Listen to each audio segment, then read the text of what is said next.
बिस्मिल्लाहिर्रहमानिर्रहीम। अस्सलाम वालेकुम डियर स्टूडेंट्स।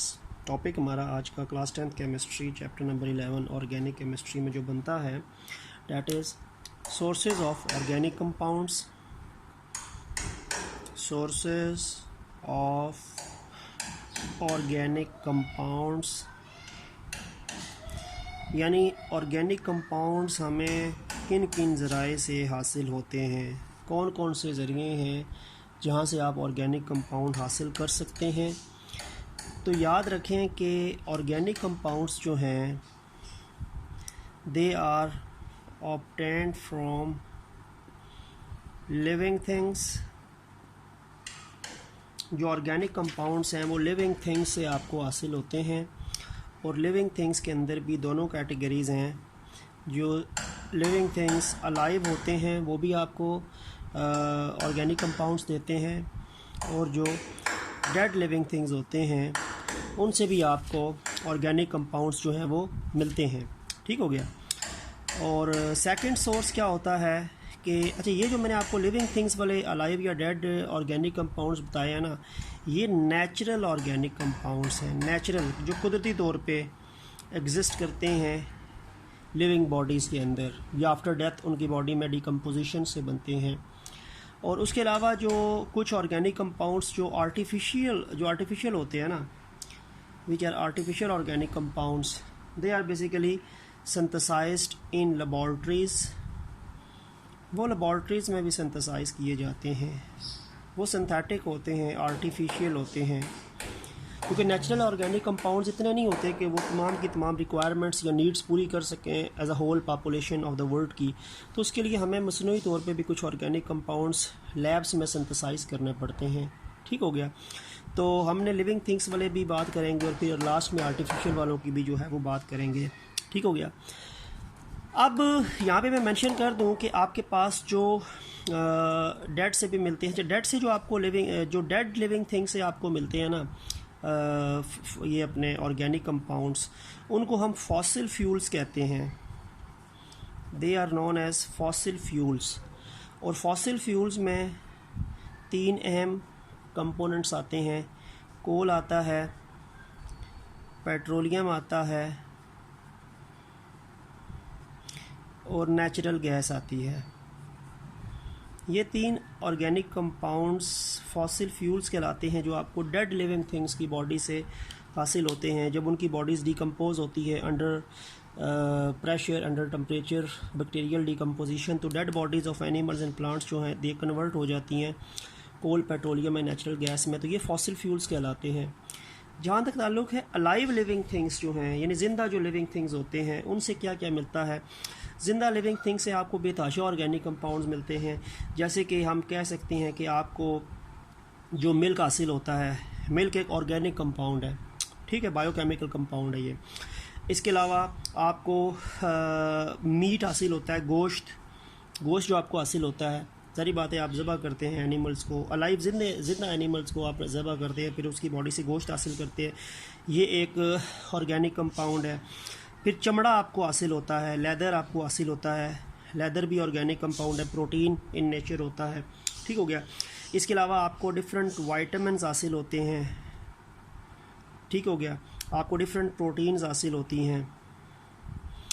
ठीक हो गया। इसके साथ साथ आपको और भी डिफरेंट तरह की आप कह सकते हैं कि फ़ैट्स हासिल होते हैं। फ़ैट्स चिकनाई वाली चीज़ें हो गई हैं। ठीक है, वाइटामिन्स, फ़ैट्स, प्रोटीन्स, कार्बोहाइड्रेट्स, ये भी आपके फूड का अहम कंपोनेंट्स हैं। तो ये कंपोनेंट्स ऐसे हैं जो अलाइव लिविंग थिंग से हम हासिल करते हैं। हम मरने का वेट नहीं करते। मरनी हुई चीज़ जो होती है वो डेड है, वो तो फॉसिल फ्यूल में ख़ुद कन्वर्ट होती है नेचुरल प्रोसेस से। लेकिन एक अलाइव लिविंग थिंग आपको दे सकती है meat, milk, leather, vitamin, proteins, fats, carbohydrates. तो वो ये सारे कंपाउंड्स जो हैं they are also considered in the organic category. ये भी ऑर्गेनिक कैटेगरी में है। ठीक है। तो अब हम वन बाय वन इनको डिस्कस कर लेते हैं कि कौन सा ऑर्गेनिक कंपाउंड किस किस काम आता है, और वो क्या क्या उसको हासिल करने के नतीजे में उससे मज़ीद कितने कंपाउंड जो होते हैं वो बन सकते हैं। तो पहला ऑर्गेनिक कंपाउंड जो है वो कोल है। कोयला, और कोल फॉसिल फ्यूल है। डेड लिविंग थिंग से आपको हासिल होता है जब उनकी बॉडी डिकम्पोज होती है under the earth crust. Pressure, temperature और बैक्टीरियल डिकम्पोजिशन के नतीजे में मिलियन ईयर्स लगते हैं कोल बनने में। अब जो कोल है ना, कोल इज़ अ मिक्सचर, ये मिक्सचर है, ये कोई एक सिंगल चीज़ नहीं है। मिक्सचर में डिफरेंट चीज़ें मिक्स होती हैं और इस कोल को अगर आप, ये मिक्सचर है, तो अगर इस कोल को हम कन्वर्ट कर सकते हैं, इसके जो इंग्रेडिएंट्स हैं, तो कोल आपको 3 मेन चीज़ों में कन्वर्ट होके 3 चीज़ें आपको प्रोवाइड करता है। लेकिन एक प्रोसेस है जिसके ज़रिए कोल आपको इन 3 चीज़ों में कन्वर्ट होता है, उस प्रोसेस का नाम होता है डिस्ट्रक्टिव डिस्टिलेशन। अगर कोल को एक प्रोसेस से गुजारा जाए जिस प्रोसेस का नाम होता है डिस्ट्रक्टिव डिस्टिलेशन, तो उसके बाद कोल 3 इंग्रेडिएंट्स के अंदर ब्रेक हो जाता है। एक उसमें कोल गैस होती है, एक उसमें कोल तार होता है और थर्ड वन जो है उसमें वो कोक होता है, कोक। तो coal is a mixture, it is an organic compound and when it undergoes the process of destructive distillation it is divided into 3 main components। इसके 3 main components में ये कन्वर्ट हो जाता है। अब डिस्ट्रक्टिव डिस्टिलेशन क्या होता है? डिस्ट्रक्टिव डिस्टिलेशन होता है the heating of coal in the absence of air at high temperature. अगर हम कोल को एयर की गैर मौजूदगी में हाई टेम्परेचर पे हीट करते हैं तो वो डिस्ट्रक्टिव डिस्टिलेशन कहलाता है। तो डिस्ट्रक्टिव डिस्टिलेशन की डेफिनेशन ये हो जाएगी कि the heating of coal at high temperature, काफ़ी आप हाई टेम्परेचर में कोल को हीट करें in absence of air, air की गैर मौजूदगी में, एयर की गैर मौजूदगी में कोल को काफ़ी हाई टेम्परेचर में हीट करना डिस्ट्रक्टिव डिस्टिलेशन कहलाता है। और ये आपको कोल 3 कंपोनेंट्स में कन्वर्ट हो जाता है। इसमें जहाँ तक ताल्लुक़ है कोल गैस का, तो कोल गैस भी मिक्सचर है। कोल गैस में फिर 3 गैसेस होती हैं। इसमें एक मीथेन होती है, मीथेन CH4, एक इसमें हाइड्रोजन गैस होती है H2 और एक इसमें कार्बन मोनोऑक्साइड होती है, कार्बन मोनोऑक्साइड CO। तो ये 3 गैसेस कोल गैस का हिस्सा हैं जो डिस्ट्रक्टिव डिस्टिलेशन ऑफ कोल से हासिल होती हैं। और ये जो कोल गैस होती है it is basically used as a fuel. ये फ्यूल के तौर पे इसको बर्न करते हैं तो आपको हीट एनर्जी देती है जो फ्यूल के तौर पे यूज़ होती है। तो कोल गैस फ्यूल के तौर पे यूज़ होती है और ये 3 कंपोनेंट्स से मिलके बनती है, मीथेन, हाइड्रोजन, कार्बन मोनोऑक्साइड। ठीक है, जहाँ तक, और ये आपको ये गैस की फॉर्म में है। कोल तार जो है ये लिक्विड फॉर्म में होता है और कोक जो है ये सॉलिड फॉर्म में होता है। तो इनकी फ़िज़िकल स्टेट में डिफरेंस होता है। ये गैस की, ये कोल से हासिल होने वाला गैस वाला कंपोनेंट है, ये जो है ये लिक्विड कंपोनेंट है और ये जो है ये सॉलिड कंपोनेंट है। फिज़िकल स्टेट में भी डिफरेंस है। जहाँ तक ताल्लुक़ है कोल तार का, तो कोल तार जो है it is also a mixture. जैसे कोल गैस मिक्सचर था, इसमें ये कंपोनेंट्स थे आपके पास, तो कोल तार भी मिक्सचर है। और ये जो कोल तार है इसको फिर एक प्रोसेस से गुजारते हैं, उस प्रोसेस का नाम होता है फ्रैक्शनल डिस्टिलेशन। फ्रैक्शनल डिस्टिलेशन, और फ्रैक्शनल डिस्टिलेशन का मतलब होता है the separation of components on the basis of their boiling point difference.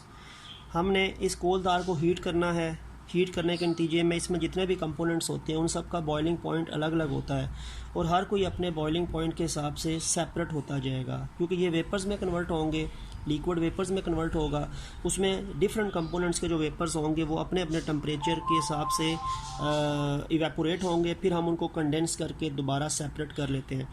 तो फ्रैक्शनल डिस्टिलेशन में क्या होता है कि फ्रैक्शनल डिस्टिलेशन में भी हम हीटिंग करते हैं किसी भी लिक्विड की, और उस लिक्विड में जो डिफरेंट कंपोनेंट्स होते हैं वो अपना अपना बॉइलिंग पॉइंट आने पे इवेपोरेट होते हैं और फिर हम उनको कंडेंस करके सेपरेट कर लेते हैं। तो ये भी एक सेपरेटिंग टेक्निक है, जस्ट लाइक डिस्ट्रक्टिव डिस्टिलेशन। तो फ्रैक्शनल डिस्टिलेशन भी एक आपके पास सेपरेटिंग टेक्निक है जिसमें बॉइलिंग पॉइंट डिफरेंस के हिसाब से जो मिक्सचर में मौजूद इंग्रेडिएंट्स होते हैं वो सेपरेट होते रहते हैं। तो कोल तार के जब फ्रैक्शनल डिस्टिलेशन करते हैं तो ये आपको बेतहाशा ऑर्गेनिक कंपाउंड्स जो है वो देता है, जिसमें से एक अहम ऑर्गेनिक कंपाउंड जो है वो बेंजीन है, बेंजीन C6H6। वैसे तो बहुत से ऑर्गेनिक कंपाउंड्स आपको हासिल होते हैं कोल तार की फ्रैक्शनल डिस्टिलेशन से, लेकिन बेंजीन एक बहुत इंपॉर्टेंट ऑर्गेनिक कंपाउंड्स है, ठीक है। और ये जो बेंजीन है ना, ठीक है, ये जो बेंजीन है ये फिर फर्दर आपको इससे मज़ीद और भी ऑर्गेनिक कंपाउंड जो है वो डिराइव कर सकते हैं। इसी से आपको फिर फर्दर कुछ यानी कोल तार से आपको बेंजीन हासिल होती है, ठीक हो गया। और बेंजीन डिफरेंट ऑर्गेनिक अच्छा बेंजीन फिर मज़ीद ऑर्गेनिक कंपाउंड में कन्वर्ट हो जाती है। इसके अलावा कोल तार से ही आपको और भी कई ऑर्गेनिक कंपाउंड्स हासिल होते हैं along with benzene, which are then use to make plastics, जो प्लास्टिक्स बनाने में यूज़ होंगे, डाइज़ बनाने में यूज़ होंगे यानी जो रंगने वाली चीज़ें होती हैं, ठीक है, ड्रग्स बनाने में यूज़ होंगे, मेडिसिन्स बनाने में यूज़ होंगे, पेंट्स बनाने में यूज़ होंगे, ठीक हो गया, वार्निश बनाने में यूज़ होंगे। वार्निश भी एक लिक्विड होता है। फर्नीचर इंडस्ट्री जो टिम्बर होते हैं, टिम्बर जैसे जो रिलेटेड कारोबार है फर्नीचर, वहाँ पे ये यूज़ होता है वार्निश। और फाइबर्स जो धागा होता है, मसनूई रेशे जो होते हैं, मसनूई धागा जो होता है, ये सारी की सारी चीज़ें कोल तार से फ्रैक्शनल डिस्टिलेशन से अलॉन्ग विद बेंजीन और उससे मिलने वाले जो कंपोनेंट्स हैं उनसे ये चीज़ें बनाई जाती हैं। तो ये भी एक बहुत इंपॉर्टेंट कंपोनेंट है, ठीक है। और फिर इसमें क्या होता है कि फ्रैक्शनल डिस्टिलेशन से हम बेंजीन चीज़ें अलग, बेंजीन और बाकी चीज़ें अलग कर लेते हैं। और फ्रैक्शनल डिस्टिलेशन ऑफ कोल तार से आपके पास आखिर में एक चीज़ बच जाती है, एक रेजिड्यू जो है वो बच जाता है जिसका नाम होता है पिच। और ये जो पिच होती है ना, ये जो होती है it is used to build roads, ये रोड्स को कारपेटिंग करने में यूज़ होती है। And it is also used for in roofs. Basically जैसे लुक होती है ना ब्लैक, ये वो चीज़ है पिच। और पिच भी कोल तार की फ्रैक्शनल डिस्टिलेशन से आपको ये डिफरेंट कंपोनेंट्स तो हासिल होते ही होते हैं, बेंजीन और उससे मिलने वाले जो डिफरेंट कंपाउंड्स हैं वो हासिल होंगे। लेकिन फ्रैक्शनल डिस्टिलेशन के बाद आखिर में एक चीज़ कोल तार में से बच जाती है, जो नीचे आपके पास आखिर में हासिल होती है, वो बची कुची चीज़ होती है, रेजिड्यू, उसका नाम पिच होता है, ठीक है। और ये पिच जो होती है वो रोड्स पे और रूफ्स पे या जहाँ पे वो क्रैक्स वगैरह होते हैं वहाँ पे वो ब्लैक कलर का जो लिक्विड होता है या वो लुक सी होती है वो डाली जाती है, तो वो पिच कहलाती है। तो पिच भी कोल तार का ही एक फ्रैक्शनल डिस्टिलेटिंग कंपोनेंट है जो रेजिड्यू की फॉर्म में होता है, ठीक हो गया। और लास्ट में जो इसमें कोक आ गया, कोक की जो बात की मैंने, कोक जो है वो सॉलिड स्टेट में पाई जाने वाली एक प्रोडक्ट है कोल की, ठीक है। और जो कोक है इट इज़ बेसिकली इसमें तकरीबन 95% कार्बन होती है, कोक में 95% कार्बन होती है और 5% जो है वो इम्प्योरिटीज़ होती हैं। It is basically maximum number of carbon जो है वो कोक में होती है। कोल तार, कोल गैस में इतनी कार्बन नहीं है, कोक में कार्बन सबसे ज़्यादा है, अबाउट 95% कार्बन, 5% इम्प्योरिटीज़ हैं, सल्फ़र और बाकी कुछ एलिमेंट्स हैं। और ये जो कोक है it is used as a fuel, ये फ्यूल के तौर पे भी यूज़ होता है, ठीक है। इसके अलावा ये कोक जो होता है ये यूज़ होता है मेटलर्जी में, मेटलर्जी वो जो मेटल्स होते हैं उनको प्योरीफिकेशन करने की टेक्निक होती है। तो मेटलर्जी के अंदर एक प्रोसेस होता है जिसको हम कहते हैं स्मेल्टिंग। तो मेटलर्जी का एक प्रोसेस है स्मेल्टिंग, तो स्मेल्टिंग प्रोसेस में भी कोक यूज़ होता है, कोक एज अ फ्यूल के तौर पे भी यूज़ होता है। तो कोक के भी मल्टीपल यूजेस हैं, ठीक है। तो ये सारी की सारी प्रोडक्ट्स जो हैं ये कोल से हासिल आपको होती हैं और उनके फिर आगे फर्दर जो हैं वो यूजेस हो गए हैं। इसके बाद हम एक और organic compound, sources of organic compound में उसको डिस्कस करते हैं और थोड़ा बहुत उसके यूज़ को भी देख लेते हैं। मेन चीज़ तो डिटेल आपके पास कोक के बारे में थी। फिर नेचुरल गैस, कुदरती गैस, ये भी फॉसिल फ्यूल है। 85% जो है इसमें तो मीथेन होती है, CH4 कुदरती गैस जो है। 15% फिर इसमें इथेन भी है, और इसी तरह प्रोपेन भी है और इसी तरह ब्यूटेन भी है। इथेन यानी C2H6, propane C3H8, butane C4H10। लेकिन 85% आपके पास कुदरती गैस जो है वो मीथेन पे मुश्तमिल होती है, इसीलिए इसको मीथेन गैस भी कहते हैं। 15% फिर ये इथेन, प्रोपेन, ब्यूटेन की कॉमन कंपोजिशन उसमें होती है। और ये जो है नेचुरल गैस जो है ये फॉसिल फ्यूल है और ये लो बॉइलिंग हाइड्रोकार्बन है। लो बॉइलिंग हाइड्रोकार्बन गैसेस जो होती हैं वो लो बॉइलिंग हाइड्रोकार्बन्स में आती हैं और ये भी तो गैस ही है। और ये यूज़ किस में होती है? It is used as a fuel. ये फ्यूल के तौर पे कुदरती गैस जो है फ्यूल के तौर पे यूज़ होती है, हमारे घरों में भी, डोमेस्टिकली भी, इंडस्ट्री के अंदर भी ये यूज़ होती है एज अ फ्यूल के तौर पे। और कभी कभार इसी नेचुरल गैस को कंप्रेस करते हैं तो वो CNG बन जाती है, कंप्रेस्ड नेचुरल गैस, जो कि यूज़ होती है ऑटोमोबाइल्स के अंदर, गाड़ियों में एज अ फ्यूल के तौर पे यूज़ होती है। तो ये एज अ ईंधन के तौर पे यूज़ होती है। हमारे घरों में जो कुदरती गैस आती है डोमेस्टिकली, इंडस्ट्री में भी यूज़ होती है। बेतहाशा इंडस्ट्रीज़ है जहाँ पे कुदरती गैस यूज़ होती है। सबसे बड़ी इंडस्ट्री फर्टिलाइज़र इंडस्ट्री है जहाँ पे कुदरती गैस का बहुत बड़े पैमाने पे यूज़ है। और इसको जब कॉम्प्रेस्ड कर देते हैं, natural gas NG, compressed natural gas CNG, तो फिर वो ऑटोमोबाइल्स के अंदर भी एज अ फ्यूल के तौर पर यूज़ हो सकती है। तो नेचुरल गैस भी एक कॉमन सोर्स, एक कॉमन ऑर्गेनिक कंपाउंड है और ये फॉसिल फ्यूल में आती है। इसके बाद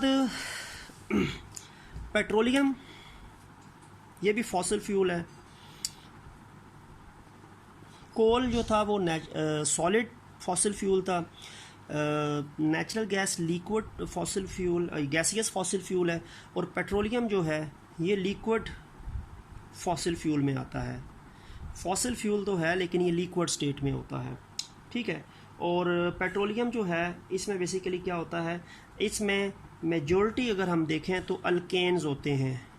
अल्केन्स पे मुश्तमिल ये एक ऑर्गेनिक कंपाउंड है, फॉसिल फ्यूल आता है इसमें। और इसमें आपको ये भी बता दूं कि ये भी मिक्सचर है। Petroleum is also a mixture. और हम पेट्रोलियम को फिर इसी प्रोसेस से गुजारते हैं जिसका हमने पहले भी जिक्र किया था एक जगह पे, फ्रैक्शनल डिस्टिलेशन। पेट्रोलियम को हीट किया जाता है एक ख़ास टेम्परेचर पे, जिसकी वजह से उस मिक्सचर में मौजूद, पेट्रोलियम मिक्सचर में मौजूद डिफरेंट कंपोनेंट्स बॉयल होते हैं अपने अपने बॉइलिंग पॉइंट आने पे, और फिर हम उनको कंडेंस करके सेपरेट कर लेते हैं। तो पेट्रोलियम को फ्रैक्शनल डिस्टिलेशन से गुजारने के बाद डिफरेंट चीज़ें इसमें से अलग होती हैं। इसी में से आपको डीजल हासिल होता है, इसी में से आपको फ्यूल ऑयल यूज़ होता है, हासिल होता है, इसी में से आपको पेट्रोल हासिल होता है जिसको गैसोलीन कहते हैं, इसी में से आपको पेट्रोलियम ईथर हासिल होता है, ठीक है। बेतहाशा चीज़ें आपको हासिल होती हैं पेट्रोलियम में से, क्योंकि पेट्रोलियम जो है ये क्रूड ऑयल कहलाता है, इसको क्रूड ऑयल भी कहते हैं, ख़ाम तेल। तो इसको ज़मीन से निकालते हैं तो ये ख़ाम तेल होता है, इसको फिर रिफाइनरीज में बेचते हैं। It is basically transfer to the refineries. अब जब ये रिफाइनरी में जाता है ना, तो रिफाइनरी वाले फिर फ्रैक्शनल डिस्टिलेशन की वजह से इसको सेपरेशन करते हैं और इसके डिफरेंट कंपोनेंट्स को अपने अपने बॉइलिंग टेम्परेचर पे इवेपोरेट करके, कंडेंस करके अलग कर देते हैं। तो ये भी आपके पास एक ऑर्गेनिक कंपाउंड की कॉमन सोर्स थी, ठीक है। ये तो डेड लिविंग थिंग से हासिल होने वाली तीनों चीज़ें थी, कोल, पेट्रोलियम एंड नेचुरल गैस। फिर जो आपके पास जो अलाइव लिविंग थिंग्स होते हैं, जो ज़िंदा लिविंग थिंग्स होते हैं, उनसे भी आपको डिफरेंट ऑर्गेनिक कंपाउंड्स हासिल होते हैं। जैसे मैंने आपको बताया कि आपको प्रोटीन्स हासिल होती हैं, आपको कार्बोहाइड्रेट्स हासिल होते हैं, आपको फ़ैट्स हासिल होते हैं, आपको वाइटामिन्स हासिल होते हैं, ठीक हो गया। या आपको कुछ मेडिसिन हासिल होती हैं, ड्रग्स हासिल होती हैं। तो ये सारी की सारी चीज़ें you can also obtain them from animals and plants. Animals और प्लांट्स से हासिल होती हैं, and alive animals and plants, जिंदा एनिमल्स, प्लांट्स फिर आपको डिफरेंट प्रोडक्ट्स जो हैं वो देते हैं। जबकि इससे पहले पेट्रोल यानी कोल, पेट्रोलियम, नेचुरल गैस जो थे वो डेड लिविंग थिंग से हासिल होने वाले प्रोडक्ट्स थे, ठीक हो गया। तो ये आपके पास अलाइव लिविंग थिंग से ये प्रोडक्ट्स जो होते हैं वो हासिल होते हैं। और इसके बाद जो लास्ट हेडिंग है वो सिंथेसिस इन लेबॉर्ट्री की बात है कि ऐसे ऑर्गेनिक कंपाउंड्स जो कि आर्टिफिशियल होते हैं वो लेबॉर्ट्री में सिंथेसाइज होते हैं, क्योंकि नेचुरल ऑर्गेनिक कंपाउंड की कैपेसिटी इतनी नहीं है कि वो रिक्वायरमेंट्स पूरी कर सकें जितनी पॉपुलेशन में उनकी रिक्वायरमेंट है, ह्यूमन पॉपुलेशन में जिस तरह इंक्रीज़ आ रहा है। तो कुछ लैब्स में या इंडस्ट्री में भी ऑर्गेनिक कंपाउंड सिंथेसाइज़ किए जाते हैं और उनके अंदर डिफरेंट मेडिसिन्स हैं जो लैब में ऑर्गेनिक कंपाउंड के तौर पे सिंथेसाइज़ होती हैं। डिफरेंट कॉस्मेटिक प्रोडक्ट्स हैं, मेकअप की जो चीज़ें हैं वो भी सिंथेटिक ऑर्गेनिक कंपाउंड्स में आती हैं। पेंट्स सिंथेटिक ऑर्गेनिक कंपाउंड्स में आते हैं। प्लास्टिक सिंथेटिक ऑर्गेनिक कंपाउंड्स में आती है। फर्टिलाइज़र नेचुरल भी होते हैं लेकिन जो आर्टिफिशियल फर्टिलाइज़र होता है वो सिंथेटिक ऑर्गेनिक कंपाउंड में आते हैं। डिटर्जेंट्स सिंथेटिक ऑर्गेनिक कंपाउंड्स में आते हैं। तो ये सिंथेटिक ऑर्गेनिक कंपाउंड है जो आर्टिफिशियल होते हैं, जिनको लैब में सिंथेसाइज़ किया जाता है। ठीक है, तो ये आपके पास सोर्सेज ऑफ ऑर्गेनिक कंपाउंड का टॉपिक था। नेक्स्ट टॉपिक जो है आपका, जिसको आज हम डिस्कस कर रहे हैं, आसान सा है, uses of organic compounds. Organic compounds के यूजेस क्या क्या हैं, ये भी क्वेश्चन आ जाता है। Right different uses of organic compounds, right 4 uses, 3 uses, 5 uses of organic compounds. तो ऑर्गेनिक कंपाउंड में देखें, सबसे पहले तो हमने आज जिनकी बात की है उन्हीं को डिस्कस कर ली। तो नेचुरल गैस की हमने बात की है, कुदरती गैस जिसमें मैक्सिमम 85% मीथेन था और 15% फिर ब्यूटेन, इथेन और प्रोपेन थे। और नेचुरल गैस जो था, ज़ाहिर बात है, मैंने बात की कि ये फ्यूल के तौर पे यूज़ होती है, किसमें, डोमेस्टिकली घरों में भी, इंडस्ट्री के अंदर भी, ठीक हो गया। और ये CNG के तौर पे भी, इसको हम CNG के अंदर लेके आते हैं जब इसको कंप्रेस्ड कर दिया जाता है। When we compress the natural gas it will become CNG and it is also used in automobiles, गाड़ियों में। ऑटोमोबाइल का मतलब होता है गाड़ियों में, ठीक हो गया। तो ये इसमें नेचुरल गैस के अंदर आपके पास जो मीथेन होता है, ठीक है, मीथेन है ना, 85% तो मीथेन था, 15% फिर इसमें क्या था, इथेन, प्रोपेन एंड ब्यूटेन। तो ये चीज़ें ऑर्गेनिक कंपाउंड थी जो आपको इनको फ्यूल के तौर पे यूज़ करने में इस्तेमाल की जाती हैं। इसके अलावा एक और ऑर्गेनिक कंपाउंड है जिसको हम एथिलीन कहते हैं। एथिलीन जो है वो इथीन को कहा जाता है। इथीन जो है C2H4 CH2 double bond CH2, alkyne का जो पहला मेंबर है, एथिलीन या इथीन।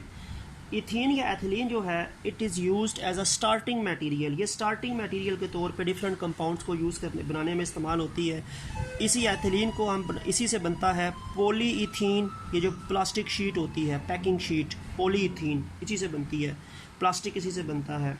इसके अलावा इथाइल अल्कोहल, एथेनॉल जिसको हम कहते हैं, वो भी इसी से बनता है, एथिलीन से बनता है।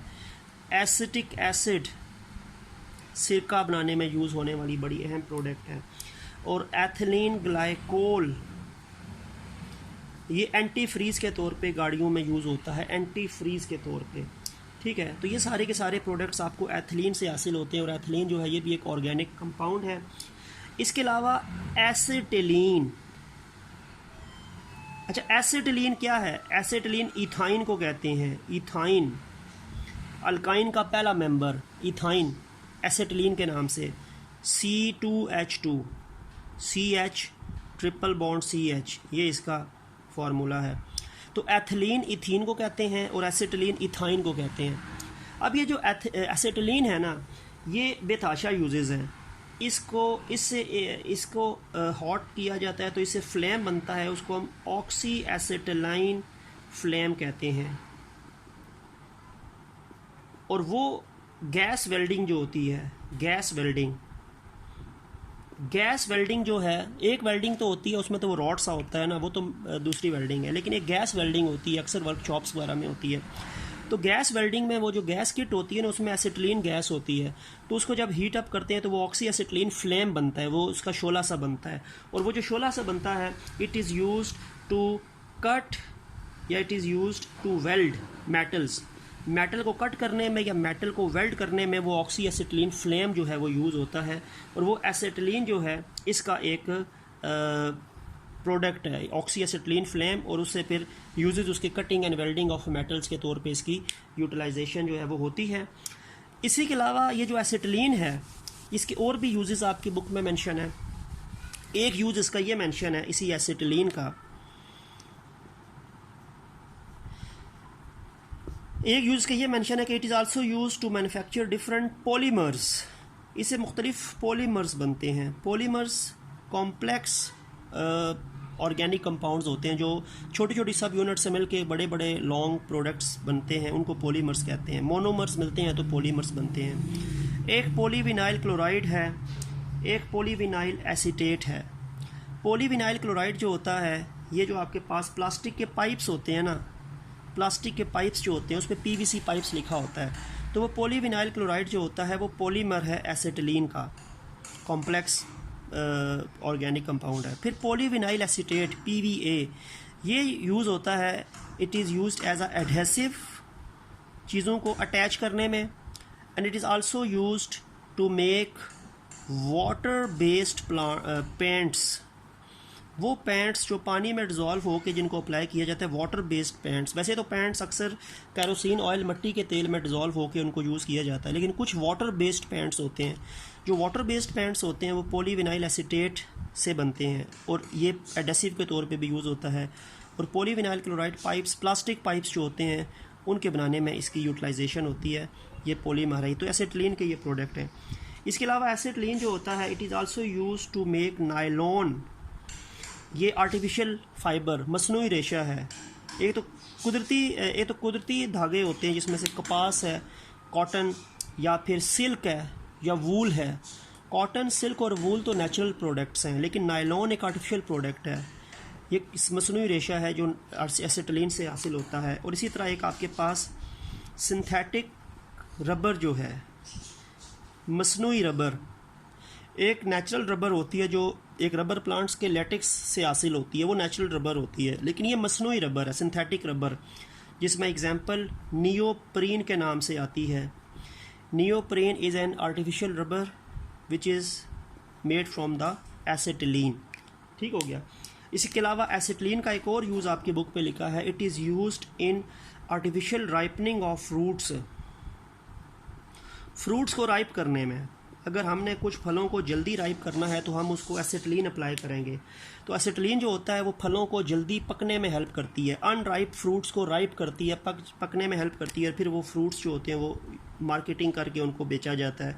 तो कच्चे फलों को पक्का करने के लिए एसिटिलीन गैस जो है वो यूज़ होती है मसनूई तौर पे, अगर हमने उनको करना है। कुदरती प्रोसेस तो है ही है, लेकिन मसनूई तौर पे अक्सर आमों की पेटियों में कुछ केमिकल्स वगैरह डाले जाते हैं, तो एसिटिलीन भी डाली जाती है, प्लस कार्बाइड्स भी होते हैं, लेकिन एसिटिलीन के नाम से भी आर्टिफिशियल राइपनिंग जो है वो की जाती है।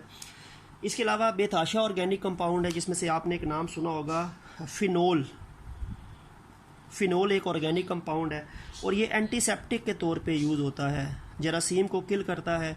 और अक्सर जो फ़र्श वगैरह धोते हैं तो उसमें एंटीसेप्टिक के तौर पे जो केमिकल डालते हैं पानी में, फिर फ़र्श धोते हैं, तो वो फिनोल ही होता है, या फिनाइल या फिनोल के नाम से होता है। तो ये हॉस्पिटल्स में, घरों में, हॉस्पिटल हो गया, घरों के अंदर फ्लोर को जब साफ़ करते हैं तो उसमें एंटीसेप्टिक केमिकल डालते हैं फिनोल के नाम से। It is also an organic compound. इसके अलावा एक ऑर्गेनिक कंपाउंड और है मैथनॉल। मैथनॉल भी एक ऑर्गेनिक कंपाउंड है, और मैथनॉल जो होता है ये सॉल्वेंट है, नॉन पोलर सॉल्वेंट है। It's a non polar solvent, और ये फैट्स, ऑयल्स, पेंट्स जो पानी में हल नहीं होते वो फिर मैथनॉल में हल होते हैं, क्योंकि ये नॉन पोलर सॉल्वेंट्स में आता है। और इसके अलावा और बेतहाशा ऑर्गेनिक कंपाउंड्स हैं जिनका यूज़ ड्रग्स में, मेडिसिन में है, डाइज़ में है, कॉस्मेटिक्स में है, डिटर्जेंट्स में है, साबुन बनाने में है। नायलॉन वही मसनूई रेशा हो गया। इमल्जन्स ये भी पेंट्स की एक किस्म होती है। और इसके अलावा और भी आप कह सकते हैं कि रबर बनाने में, पेंट्स बनाने में, तो ये ऑर्गेनिक कंपाउंड्स के भी बेतहाशा मल्टीपल यूजेस बन सकते हैं आपके पास। ठीक है, तो ऑर्गेनिक कंपाउंड्स के जब भी आपको यूजेस लिखने आएँ तो पॉइंट्स बना के आप लिख दें, जैसे एसिटिलीन के पॉलीमराइजेशन है, नायलॉन है, राइपनिंग है, ये 3-4 पॉइंट्स बन जाएंगे। नेचुरल गैस के पॉइंट्स जो हैं वो आपके पास बन जाएंगे। ठीक हो गया। मैथनॉल का पॉइंट बन जाएगा, फिनोल का पॉइंट बन जाएगा। तो इस तरह करते करते आपके पास 6, 7, 8 पॉइंट्स आप लिख सकते हैं ऑर्गेनिक कंपाउंड्स के यूजेस के हवाले से, जो कॉमनली हमारे घरों में यूज़ होते हैं एवरीडे लाइफ के अंदर। ठीक है, तो हमारे 2 टॉपिक्स आज कवर हो गए, यूजेस ऑफ ऑर्गेनिक कंपाउंड्स और सोर्सेज ऑफ ऑर्गेनिक कंपाउंड्स। तो आज का लेक्चर हमारा इतना ही था। नेक्स्ट लेक्चर तक के लिए अल्लाह हाफिज़।